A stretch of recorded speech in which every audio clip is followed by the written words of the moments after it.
In today's video, I'm going to teach you how to close a Twilio Subaccount. Whether you're tidying up unused resources or simply managing your account more efficiently, closing a subaccount is a straightforward process that I'll guide you through step by step. Let's get started. First, make your way over to your Twilio console. You can access this directly from your web browser by logging into your Twilio account.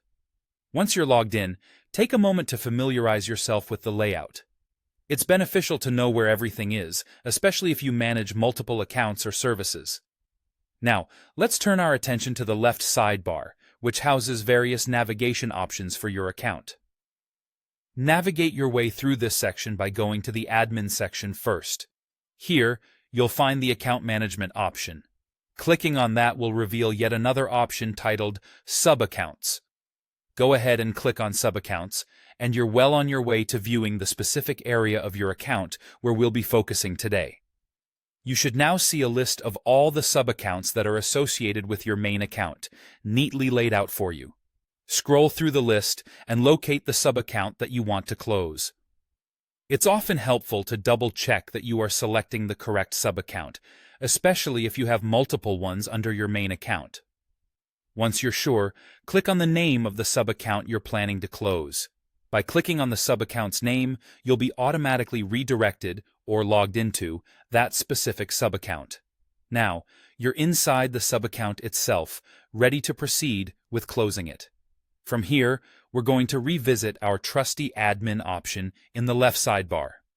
Just like before, select Admin, then make your way back to Account Management. Within this menu, you will now see an option titled Close Subaccount. Click on the Close Subaccount option. At this point, Twilio will prompt you to confirm your action.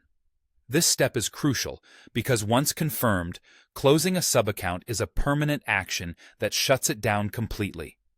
Make sure all critical data and resources have been managed or backed up as necessary before proceeding.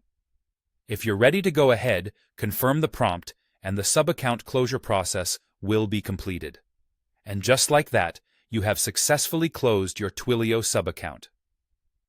Managing your Twilio account's resources efficiently helps you stay organized and ensures you're not holding on to unnecessary subaccounts.